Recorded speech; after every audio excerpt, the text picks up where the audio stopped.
Kia ora, Craig Murray here from the New Zealand Small Business and Entrepreneur Festival podcast, delivered to you by DHL, helping connect your small business or business to the world. Today, we are again very lucky. We've got Tim Jones on from Grow Good, and we're going to be going into B Corp.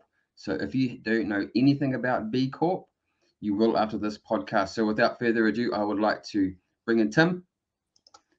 Kia ora. Kia ora, how's it going? Very well, thank you. I having a good day, like always. I'm based here in Rotorua, in the middle of the North Island in New Zealand. And how about yourself? We are representing Otatahi Christchurch down in the deep south. Cheeky 23 degrees, mate. So, you know, the winterless north has got nothing compared to down here. It's 27 here, so all right, you win.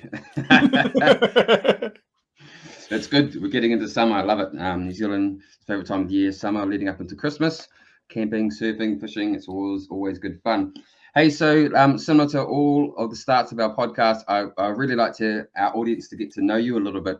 So I'd like to start with you explaining to our audience what your very first job was. So this could be getting pocket money from your parents, delivering newspapers, working in a camp, whatever that might be. And then this lead into your sort of professional career and how you got to start up the business that you're in now. Yeah, then we'll get into B Corp. Sure. So I think like my very first job was maybe washing pots and pans in a hotel kitchen in the summer holidays when I was at school, or it might have been working as a farmhand around about the same time. I think I know definitely that the summer after school finished, I worked on a farm for 6 months between school and uni. Yeah, so pretty bottom end jobs, nothing too flash. How did I get to where I am today? That's a great question. Started out, so when I left, so went to university. I'm originally from the UK, went to university in Cardiff, studied medieval history, which is obviously setting you up really nicely for nothing in life other than maybe being a librarian or a history teacher is what my school was thinking I'd achieve. I actually then, what I really wanted to do was join the British Army, but I got told I wasn't capable enough to be an officer in the army. So I went to Australia for a year, lived in Brisbane. This was sort of 2000, 2001-ish, I think. It's like a lifetime ago. Spent some good times hanging out in Brizzy, and then realised actually that just sort of bumming around Aussie was fun, but you're not really paid any money and you can't go and do anything. So I thought I'd go home and get a proper job. So I ended up getting back home and I got a job selling medical devices, as you do. So yeah, selling hips and knees. I got on the graduate training program for Johnson & Johnson, global, big, massive company. Did a year in the UK, met a Kiwi girl, and then got dragged over to New Zealand 2004. Spent the next sort of 10 or so years selling medical devices. Got out of that. It was the earthquakes down here in Christchurch, followed by birth of daughter 2012. Had a bit of a rejig of the mindset in terms of what I was doing or what I wanted to do. So left the medical world, got into a leadership position as general manager for a firm of surveyors and engineers based down here in Christchurch, and did that for about 18 months. And I'd always had a desire to get into coaching and training. And so realized that, working with engineers and surveyors wasn't really my bag, and managed to sort of network my way into an interview situation with a training company who were looking for full-time coaches and trainers. Managed to get that job. Did that for about 9 months, and then unfortunately a whole load of us got made redundant. And so late 2015, I kind of was thinking, well, you know, I would have been probably mid-30s. I was kind of thinking, if I don't give my own thing a go now, I'm just going to get too old and I'll never do it. You know, there's never going to be a good time to try and quit the corporate rat race. You always feel like you need a bit more money or a bit more experience. But I generally sort of thought this is a moment in life here that if I don't give my own thing a go, and I discovered the B Corp framework and movement by this point, and there were like 2 in New Zealand at this time. So it wasn't like, oh, I'll just go and work for a B Corp. I kind of ended up late 2015 starting my own business. And here I am. Yeah. Feels like it's been a lifetime though. COVID years and dog years, it feels like it's been like 30 years, but not quite that long. Very good. So could you tell our audience a little bit about what Grow Good is all about? So Grow Good, my tagline is purpose fuel performance. So purpose for individuals and organizations is this kind of nuclear powered level fuel that once you tap into it, you go to amazing places. So that's what I'm all about, is helping individuals and organizations work out how they can get more purpose. So that fundamentally, they can do more good in their life, whether that's as an individual or as an organization. And that's kind of really underpinned or supported by this B Corp framework, which is a mechanism and a tool to prove the good that you're doing as a business. Yeah, so it's firmly focused on helping organizations do more good in the world, hence grow good. Can you explain to our audience what B Corp is? So B Corp is a certification framework that is administered by a third-party organization called B Lab, which confuses some people. So there are multiple B Labs around the world. Our local regional one is B Lab ANZ, Australia, New Zealand, based in Melbourne. So B Lab runs this certification framework, which enables organizations like mine and 4,000 plus other ones around the world to become certified B corporations. And essentially what it means to become certified, it means that you have met the highest standards of transparency and accountability around your social and environmental footprint that has been independently verified by a third party. Because it's really easy to claim that you're doing a lot of good. But when you kind of scratch the surface on some of those claims, it's like, well, okay, you're not really doing that much good. And there's no verification that you actually are doing it. So that's essentially what the framework is about. So what does the B stand for?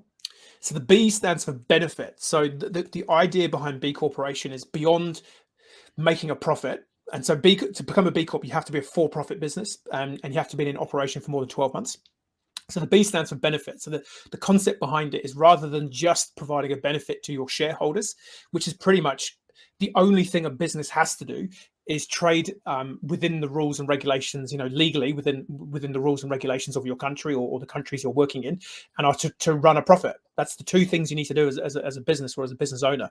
So the B Corp, the B stands for benefit, and the idea is that as a business, you do have an obligation to think about how you're operating in terms of your customers, your workers, your supply chain, the planet. So that the idea behind B corporations is to be a net benefit to everyone, not just your shareholders or your owners and directors.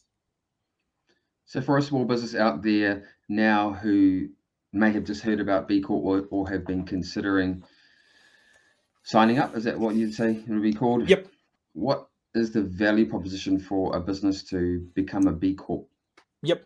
So pretty much the businesses I'm working with to help them go on the journey is there's four main areas of pressure that's coming on. So employees increasingly want to work for organizations that can prove and demonstrate that they're doing something more than just making money. Customers, similarly, they are, you look at some of the B Corp brands and they might not necessarily be B Corp brands, but brands that are genuinely doing good in the world, and they have customers who are evangelical in their levels of commitment to the brand. And again, if you look at, there's a whole heap of stats and evidence, and we can provide a link to the data points showing that particularly the customers and employees want to support organizations that can not just claim they're doing good, but can prove that they're doing good. The next one is supply chain. So I had a call with a company late last week. They are in the apparel market. They've had a notification from one of their biggest retail customers saying, hey, we want to get a handle on what your social and environmental impact is as a business.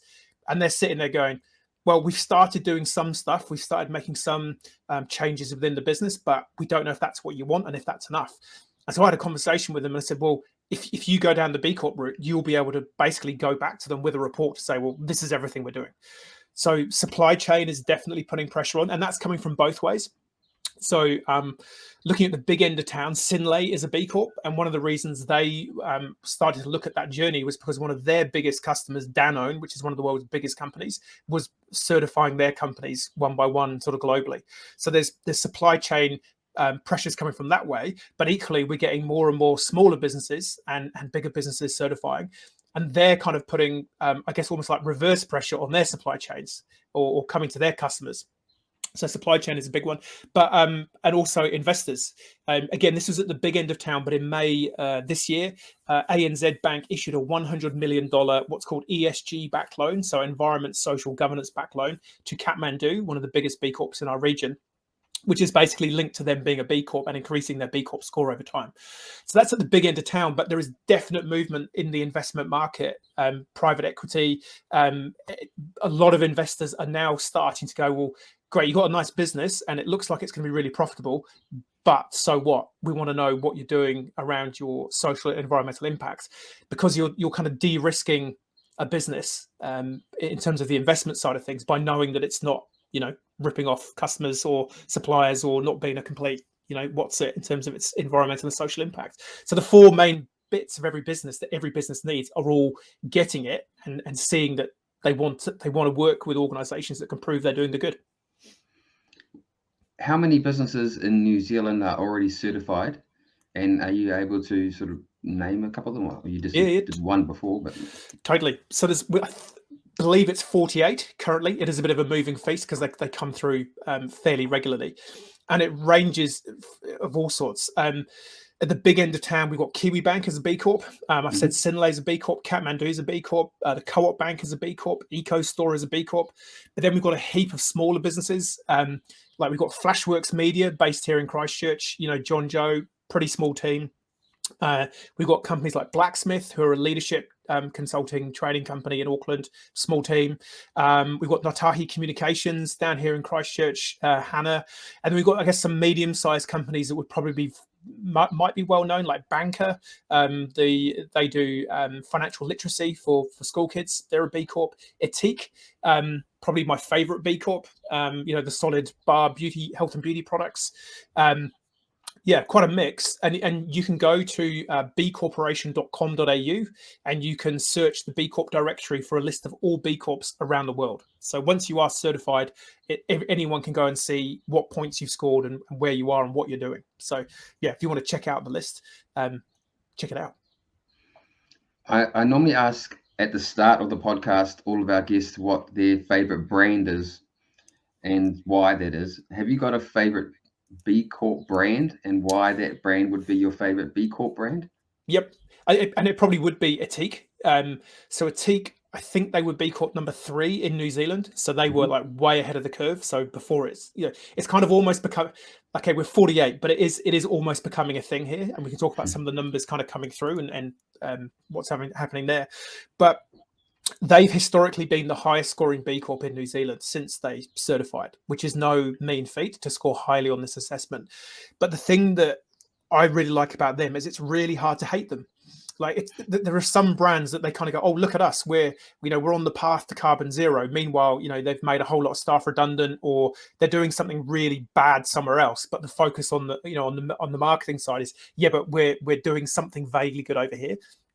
Whereas when you look at Etique, because they're such a high scoring B Corp, it's genuinely hard to hate them. You just look at everything that they do and go, you're just really good. It's like, your product's good. It's recyclable. It's sent in a recyclable packaging. It's non-toxic. They use an ethical and socially beneficial supply chain to get some of the products, or some of the raw materials that go into their products. It's just like, it's really hard to hate you. And I think for me, that's the key for a brand to be thinking about, is where can someone throw a rock at us today where we're not doing as good as we could do. So what is the ROI on becoming a B Corp? Yep. There's a lot of data points. Like I say, I'll probably send you through like an attachment where it's got like, and we'll put it in the show notes. But a couple of really specific points. So one is from 2018. It's a UK journal called The Grocer, which is all about sort of FMCG consumer retail brands in the UK. But in 2018, the 150 certified B Corps that were registered at the time outperformed the market significantly. So I think their average growth in 2018 was 14% compared to 0.5% growth of GDP for the general market. So, and I think, let me get the detail will be in the document, but I'm pretty sure it was a third of them said that they'd attracted new customers since certifying, and 50% said that they'd had prospective staff want to join them explicitly because they were a B Corp. The other main study we've got is from the University of Ghent in Belgium, and they took a data set of B Corp performance between, I think it was 2012 and 2018, of all the European B Corps, and basically they showed empirically that B Corp certification had a positive impact on turnover growth rate 1 year pre versus 1 year post certification. So this is why for me the B Corp argument is a slam dunk argument, because if you're looking for more customers, better employees, or you want to retain your good employees, you're looking to get in better with your supply chain, you're looking for money. If you just want to make more money, you should be a B Corp. But if you actually care about the planet and people, then you should be a B Corp. So it's like it's a slam dunk argument, whichever way you look at it. But for me, it's more, most of the B Corps that are doing it really are doing it because it's the mindset and the intent that they want to show that they're doing good. But there are the other thing to mention as well, actually, is 2020 B Lab, which, like I say, is the organization that runs the global certification framework. They launched their impact report. So they basically collate data points from around the world showing, well, what are the B Corps globally doing? Because I guess they get to collect a whole lot of this data. Looking at some of their data points, so in 2020, so in a global pandemic, 52% of B Corps globally hired more employees. 47% of B Corps experienced employee growth of more than 15%, and 2/3 of all B Corps saw an increase in revenue in 2020. And they had similar data from the 2008 sort of global financial crisis that showed that in general, the B Corp community was more resilient to the shocks and the sort of the black swan events compared to non-B Corp peers or competitors. So it's almost like, show me the reason why you wouldn't do it, rather than what is the reason why we should do it. But it would all depend on a case-by-case basis, like and when I'm working with companies to sort of see if B Corp is a thing for them, I'll typically say to the CEO or the managing director or the senior leadership team or the owner, like, what are the top 3 things keeping you awake at night? Because it could be that B Corp could help you solve one of those things, and typically it does. It's like, we're looking for better staff. Cool. Well, B Corp will definitely help you do that. We're looking for investment. Cool. B Corp's going to help you do that. Yeah. What do you think are some of the challenges to become a B Corp? Yep. It can be challenging for organizations of all sizes. So my business is pretty much me. And the challenge I have is time. Small business owner, there are never enough hours in the day. You get to Friday, you could open up this assessment and have a look at it, or you could go and stop and have a beer, or go and catch up with your mates, or go for a run, or go for a bike ride, whatever it is. So for smaller businesses, it's typically time and resource, just actually sitting down. For slightly larger companies, it typically becomes, hang on a minute, we need to get hold of Dave or Tracy or Stu or Sarah or whoever to get this piece of information so we can fill in these questions. And I can't get hold of them, and they're really busy, and they actually don't care so much about this assessment as much as I do. So yeah, depending on the size and scale of the business, the assessment it's hard, and it's hard for a reason. It's not just, here's my money, give me a certificate on the wall. There is a little bit of mahi that you have to do in there. And sometimes, and that's where I step in and can help people, sometimes it's like, I just need someone to help me understand what I need to do here, and just, give me a process to help me get through it. So yeah, but typically it's time and resource for small companies, and complexity can be the challenge at the medium enterprise level. So timeframes from when you start the certification process to when you're certified, what's the sort of average time frame there? Yep. So at the minute, there is huge demand in the system. So for the more medium complex entities, it currently can take between 3 to 5 months. For smaller enterprises, so I'm currently working with a handful of smaller businesses, it can be maybe a couple of months before you're sort of fully certified. Cool. So I'm trying to get my head around it for my business I run an events company. And so if I was to become a B Corp, any supplier or contractor that I would use would need to work within a guideline or framework, and to ensure that they meet the requirements, or so how would that work? Yep. So they could do. So the assessment is basically an initial online self-assessment that you undertake. So anyone can go to it's like letter B, impactassessment.net. It's completely free to take the assessment. And I would 100% advise you to go and have a look at the assessment, because you'll be asked questions of your business that you just historically have never even thought of, that will just prompt ideas. Typically, you will find some cost-saving ideas just from having a look at the assessment. It will help you maybe formulate ideas that you've had about where you want to do more good, but you just didn't know how to go about it. So totally go and have a look at it. The assessment is a mixture of, like if you take any kind of online questionnaire, you have like the radio buttons, where you can only tick one answer, or it's a multi tick box exercise. And the way it works is it's a positive screening to prove the good that you're doing. It's not a negative screening of the bad that you might be doing, if that makes sense. Mhm. So your business is assessed across 5 areas. So it looks at your governance. So who owns your business and how transparent is the business in terms of its general reporting about what you do, plus also how committed are you to making purpose and doing good a core part of your business. The second part looks at your employees, if you have them. If you don't have any employees, you don't answer questions on employees. The next part looks at community, which is a lot of questions around your supply chain. So this is where you would be able to say, well, yep, we do have an ethical supply chain. And you can have, you would get points for having like an ethical supply chain policy in place where you have educated your supply chain to say, right, well, we want you to be guaranteed to be meeting the local labor laws. We want you to, ideally, if you have a third-party independent certification around something that you're doing. So it could be that you have someone in your supply chain who's child labor-free certified, or they are carbon zero certified. It's like, cool, yep. So you would ideally give advantages to those in your supply chain. The community also looks at, and for someone like yourself, you'd probably score quite highly in this area, like how are you enabling your local community to have opportunities to work with your business, and what are you giving back to your local community?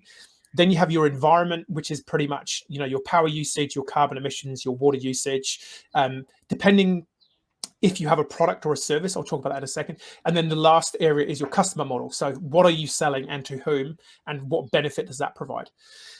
The one thing to note is there is no one assessment. There is about 70 different assessments, because obviously Sinlay will take a vastly different assessment to you if you went through and did it, or me. And equally, Kathmandu would be slightly different to Sinlay, because even though they're both kind of big, hairy ass businesses, one is making an agricultural based product whilst one has a clothing based product. So, but Kathmandu versus Patagonia, they would take pretty much exactly the same assessment. And the smart people behind the scenes will go, cool, okay, yeah, Kathmandu have scored, I think they scored 80.5 or 81, I can't remember.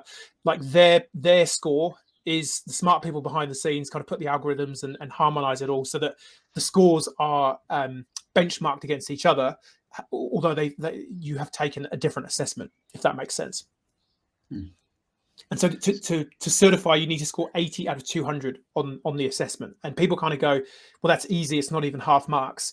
But most companies that take the assessment for the first time and haven't been thinking in a B Corp way will score between 40 and 50 points. So that even beginning 80, you're doing significantly better than the market.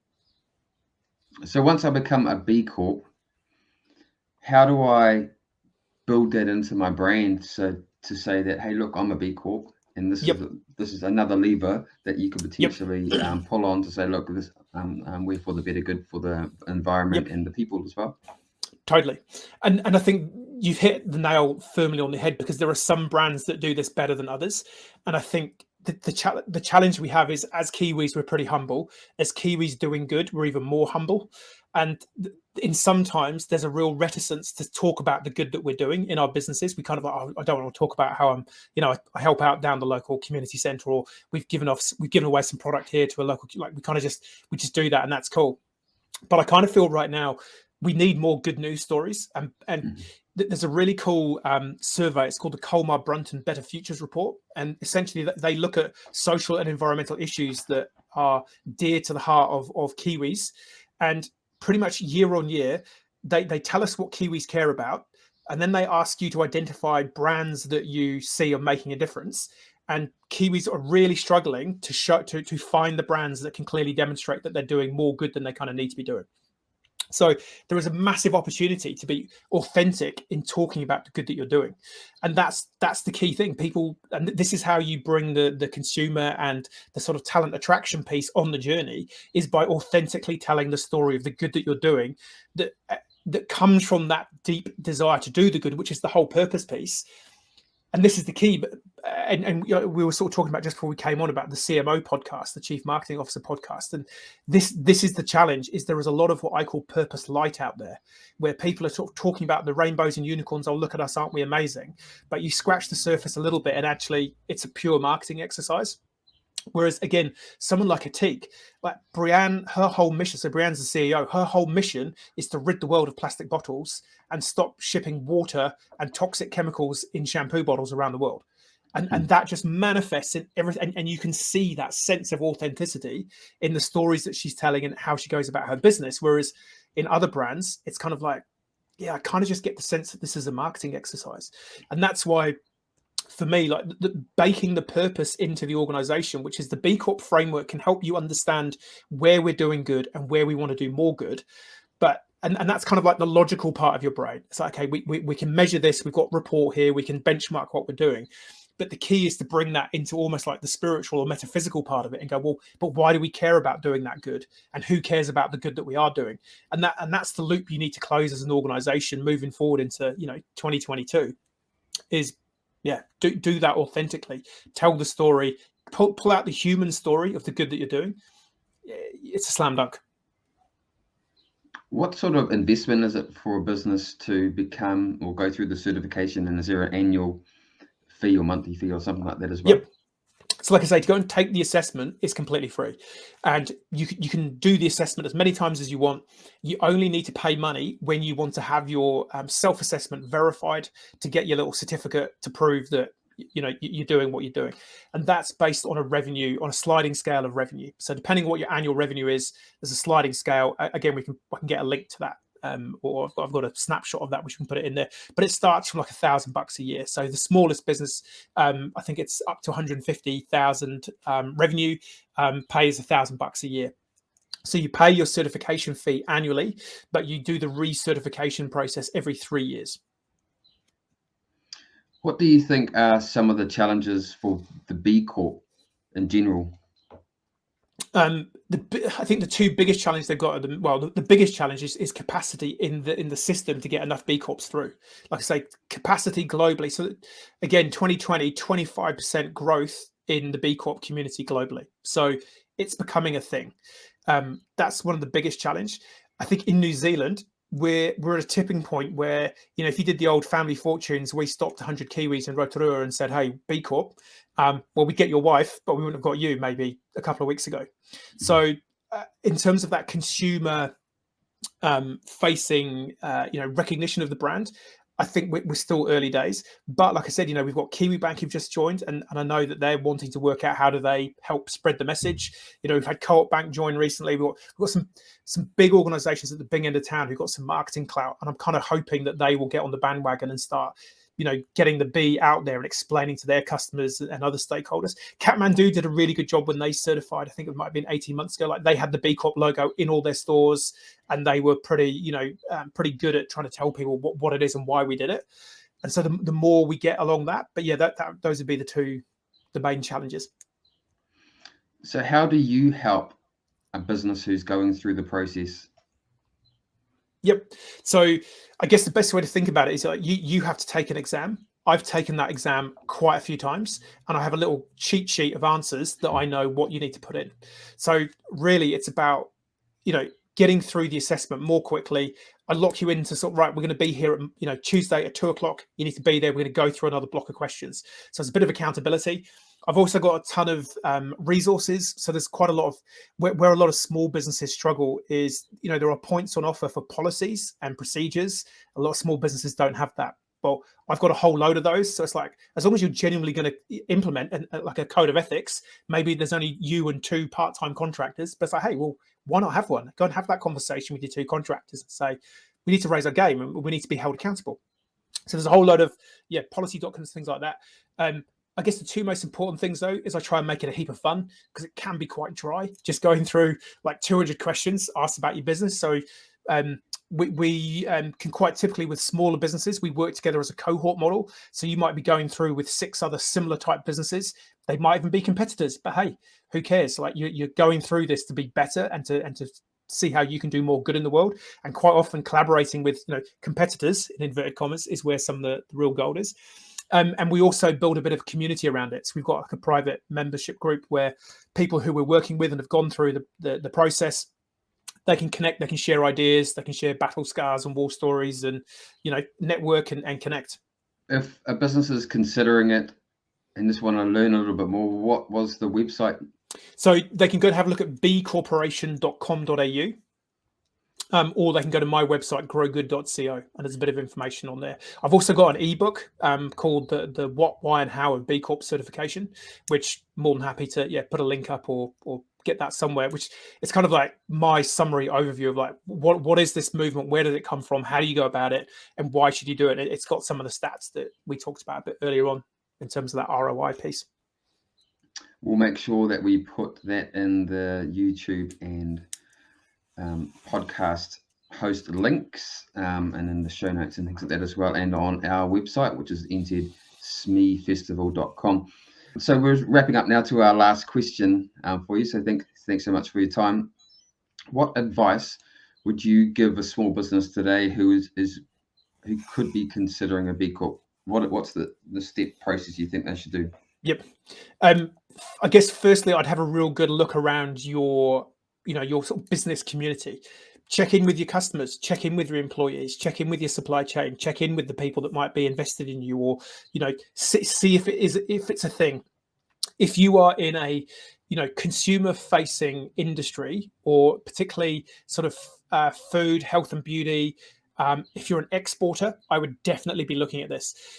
New Zealand Trade and Enterprise helped 43 companies go through a B Corp. I guess like a look into B Corp, and if it's for them, in sort of May, June, July.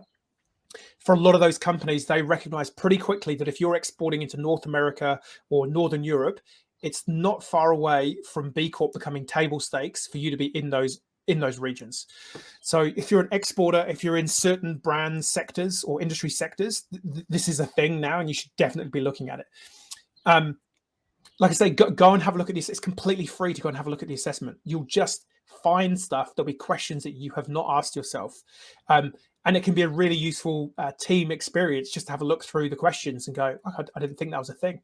Because I think that's probably the piece to really, really hit home with is if you nail the B Corp journey and bring the team on the journey with you, and let your entire team understand and connect to the good that you're doing and why they're doing it. It's such an uplift in engagement from the staff that you've currently got. So just getting the team together and having a quick look through the assessment, I would totally advise doing that, because there'll be an uplift, and there'll be give the team the option to provide some ideas and suggestions as to how you can do more good that is meaningful to them, that lets them see that you care as a business owner about doing more good. Well, Tim, I think that's probably the perfect way to wrap up our podcast. I reckon we've learned about what B Corp is now, and we're going to make sure that in the show notes that there's links to go to see your ebook, the E Corp website, and also the B Lab ANZ as well, to see how the certification process goes. But hey, I want to really thank you for your time, Tim. It's been awesome. Cool. I've learned a lot myself, and I hope everyone out there has as well. Awesome. Thanks for the opportunity, man, and love what you're doing. I think it's like so blindingly obvious that we should have had a conference event for small to medium enterprises, and no one had done it. So go you. Hope to see you there, man. Also, thanks again for your time. See ya.